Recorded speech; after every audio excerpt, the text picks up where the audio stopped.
Good morning, ladies and gentlemen. It's Miss Richardson here.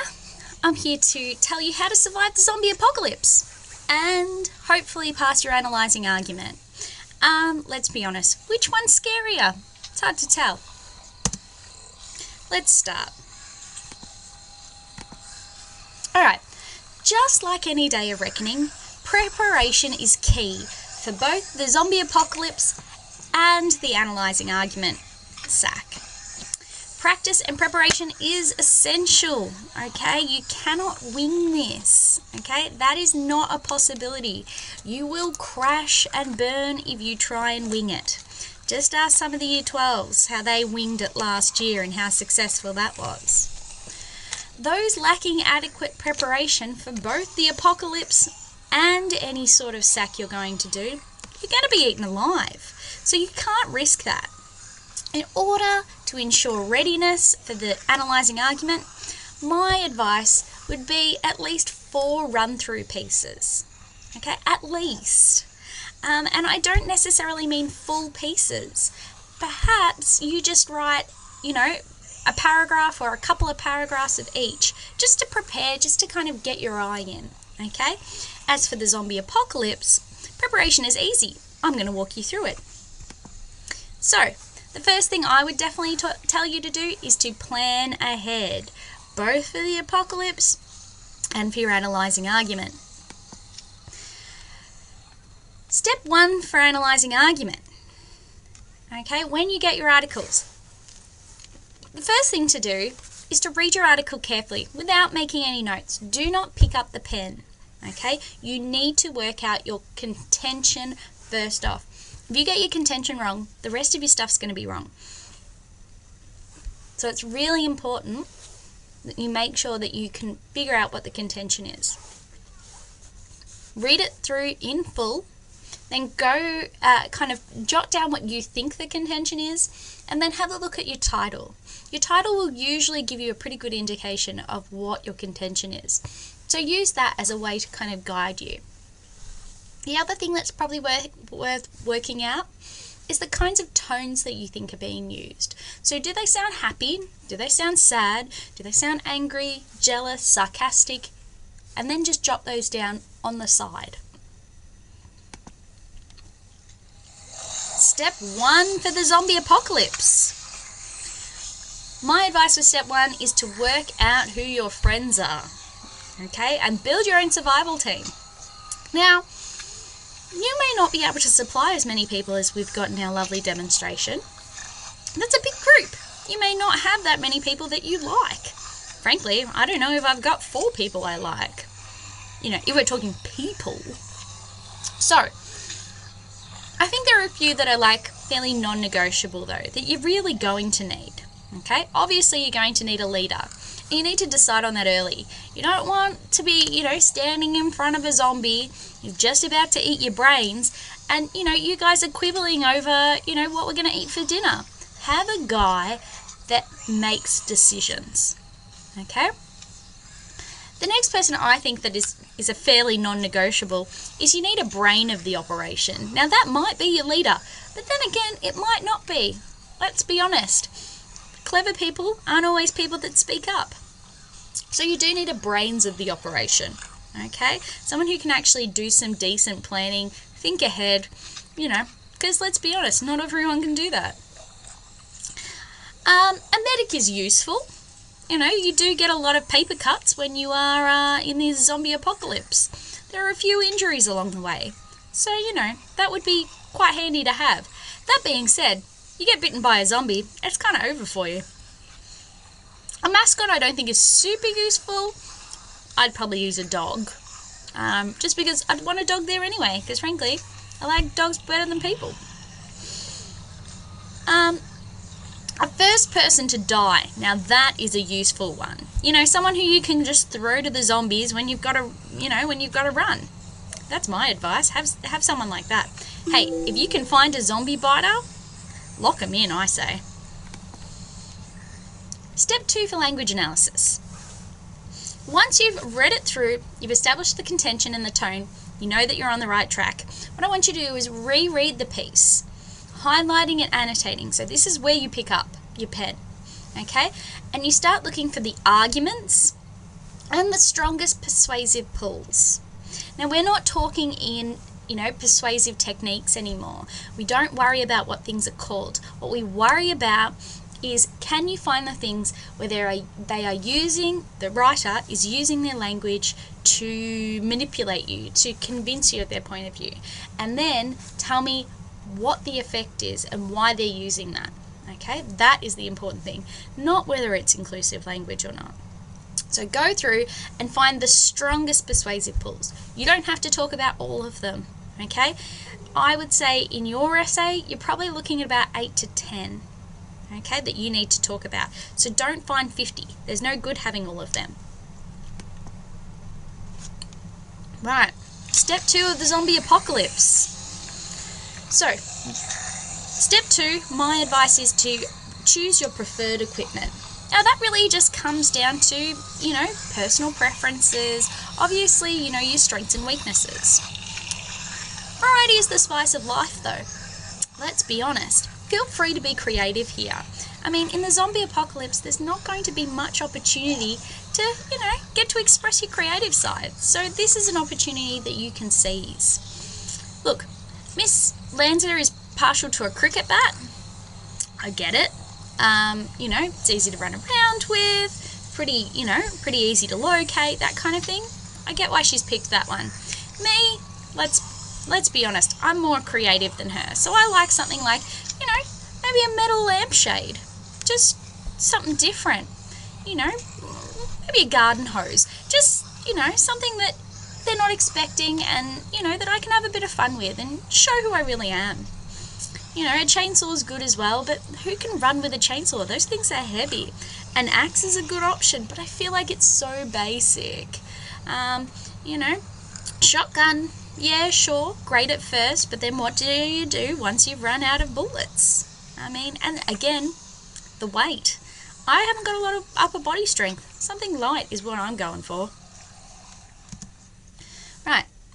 Step 3, plan your structure through your arguments. So each paragraph in your piece will be a new argument. So so if you've got 3 arguments, you've got 3 paragraphs. You've got 4 arguments, 4 paragraphs, etc., etc. Okay. Now for each argument, I would say I would be trying to address 3 persuasive pulls. Maybe 4 if I could get away with it. It really depends on, how quick you can work in the amount of time. Okay.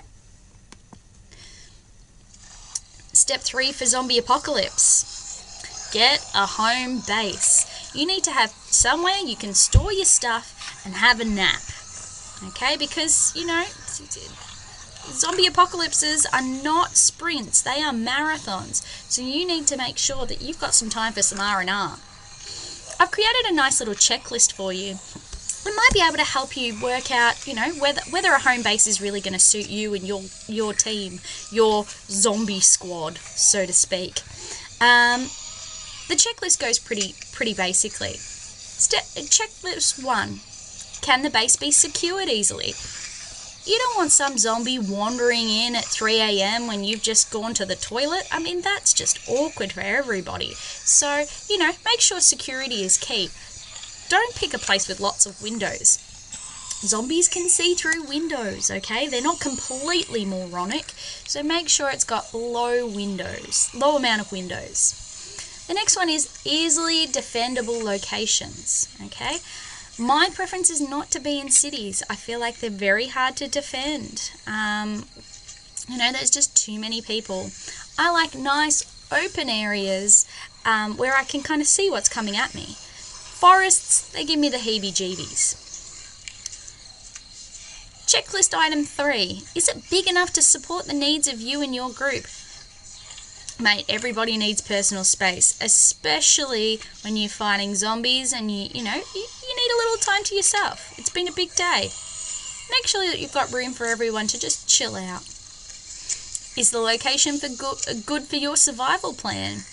Look, If you're like, I'm just trying to hang in for the next 24 hours, a city's fine. But if you're talking long-term survival, mate, nothing better than the country, I say. And lastly, is the location far enough away from major human/zombie activity? The idiot that sets up near a cemetery. I mean, guys, where do you think the zombies are coming from? Okay? The answers need to be yes for all of these in order for it to be considered a safe enough location. Can you tell I'm filming this during school time? Alright, let's see what our next step is for language analysis. No, I forgot, I actually had some suggestions for you. So, these are my top picks. First off, Bunnings. Bunnings has great weaponry, okay? Very low on windows, not too many doors, so that's great. Defendable, certainly. And it's got a cafe and toilets. Problem solved, I say. But, you know, everybody's different. You can even, like do some crafting while you're there. Brilliant. Another great one is a library. Low on windows, okay? Not a lot of entries and exits. And you've got something to do. You can read. Lighthouses are a good one, but they're very scarce on the ground. If you can find yourself a lighthouse, you've got an A-grade defendable space. Again, low on windows. You've got the height up the top, you know, the little balcony up the top that you can kind of survey your lands from. They're always got toilets and bathrooms and sleeping facilities. Usually there's a kitchen there too. And you're in a pretty isolated area. Brilliant. A radio station is great if you, again, can find one, but they're often located in cities, so that is a potential downfall. That being said, you also have the advantage of being able to broadcast, so that's a win. Oh, and obviously you have access to music. For a short-term solution, I'm quite partial to a small warehouse. Again, low on windows. Brilliant. They're usually in areas that are, you know, don't have a lot of people around, so that's good. Bit of an industrial area, you know, and they usually have toilet and food facilities. And hey, if you pick a warehouse. Okay, so step 4, getting ahead of myself. Step 4 is writing out analysis. Okay, now I know a lot of you are like, oh, I don't know how to do it yet. Oh, I'm so scared. Whinge. I'm going to teach you, so don't panic, okay? Use the plan that you've constructed, so all the notes that you've taken so far on the actual document, okay? And try and vary your words so that they're not kind of, I guess, starting the sentences the same and using the same kind of words. The thing about language analysis is that, you know, it is a very dry read, so you do want to make sure that your language has some kind of bits of interest, but don't put so much interest in there that it's hard to actually find the content. That's my advice. Find that balance. All right. So, the structure. Okay, this is a basic layout of the structure. Okay, you've got your intro for your article. Okay, you've got your arguments. Now, if you've got 3 arguments, you've got 3 paragraphs. You've got 4 arguments, 4 paragraphs. You've got 10 arguments, 10 paragraphs. I'll give you the hot tip. You're not going to have 10. Okay, and then you have a conclusion. Now, if you have a look, in your intro, you use your I task, which if you don't know what it is, don't worry, we're going to talk about it in a minute. Then you have your 3 body paragraphs, and the body of your essay will consider each argument, okay? So you'll discuss each argument and then the techniques that are used to reinforce that argument, okay? Again, we're going to get through in more depth in a minute. Each paragraph will begin with a topic sentence and then have a detailed analysis of the persuasive pulls that are used in that argument. Okay, and then lastly we have our conclusion where we restate the contention and the arguments. Alright, ready to go? Let's. Okay, intros. Okay, your introduction requires you to demonstrate that you understand the context of the issue, that you actually know what the issue is about, which for this one is Uluru and the climbing of it. Okay, as well as the specific details of the text themselves. So, use the acronym ITask to assist you in your planning of introductions. Now, these are not all compulsory, okay? You don't have to use every single one of them, but they're a guide to the kind of things that you might want to talk about in your introduction. Now, what is ITask, I hear you asking? So, ITask stands for issue. So, our issue is obviously Uluru and the climbing of it. Text, which is what's the title of it. Author, who wrote it. The audience, as in the audience that this is written for. Now, how to figure that out? I guess a combination of it is looking at where it's published and looking at the kind of persuasive pulls that it uses to get them on board. So, for instance, you might have a piece that talks particularly about, say the Jenna Price article. It particularly addresses people who would have wanted to climb the rock, that would want to climb the rock. Okay, we know that because she talks a lot about her own experiences of wanting to climb the rock and why she changed her mind.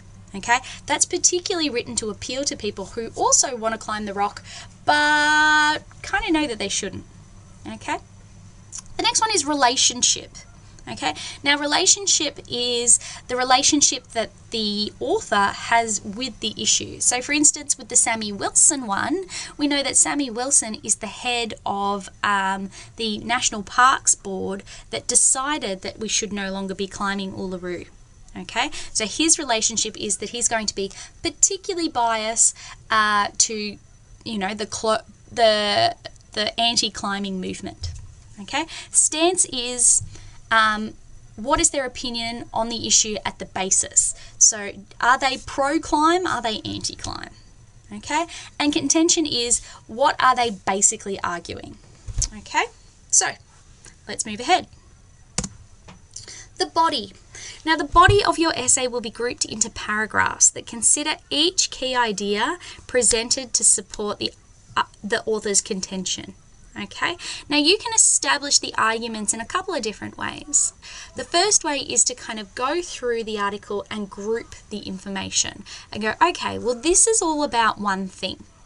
And then this is all about another thing. And then this is all about another thing.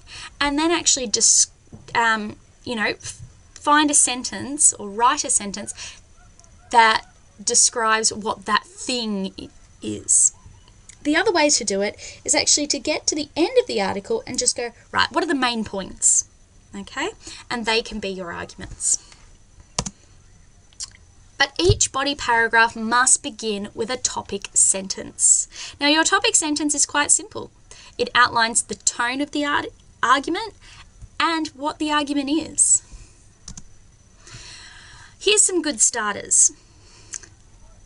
Adopting a cynical tone, a happy tone, whatever. The author then commences a discussion of the possible ramifications of taking away the climb. Or the audience attention is then drawn to the lack of money that will come in if the climb stops.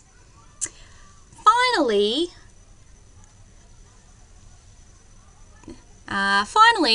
Sammy Wilson uses a sympathetic tone when discussing that some people just don't understand why they shouldn't climb. Okay, so these are some good little starters if you don't know where to start.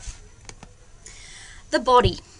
Okay, so each body paragraph explores and analyses how the language is used to develop the argument. Your analysis of each persuasive pull needs to do these three things. Okay? 1, quote it. So find the quote that is the persuasive pull. 2, what does it attempt to make the reader think or feel? So for instance, if someone says you're an idiot if you want to climb the rock, What does it attempt to make the reader think? Well, it attempts to make the reader think that people who climb the rock are stupid and associate them with kind of like a negative stereotype of a tourist. Okay, number 3, how does that thought or feeling make me more likely to agree with the contention? Okay, well, if climbing the rock means that you are stupid and a bad tourist, then that makes me think I don't want to climb the rock because I don't want to be considered stupid and a bad tourist. That's the kind of thing that you're supposed to write, not just kind of explaining to me what they mean, okay? What you need to do is explain to me what they're attempting to do with that language. All right, back to the zombies. Don't think we're done here. Now, zombies. I've got some good survival rules that I think actually apply quite well to most people. Oh, sorry. My sound effects kind of didn't turn on. All right, so these are some of the rules I like to go by. Look, beware of bathrooms. You know, going to the toilet is a vulnerable time. And, you know, zombies like to hide out in there sometimes. It's important to, you know, keep aware. Don't get attached to people. This is not a time for romance, okay? You don't know if that person's going to turn into a zombie the next day. And then it's very hard to kill a crush when you've got a, you know, when they've got the zombie virus. So just try not to get attached. I know it's very hard as a teenager to not get crushes on people, but, you know, stay aloof. I think there are some other good ones here. Aim for the head. Obviously, we know you shoot a zombie in the stomach. They don't care. You got to get them in the head.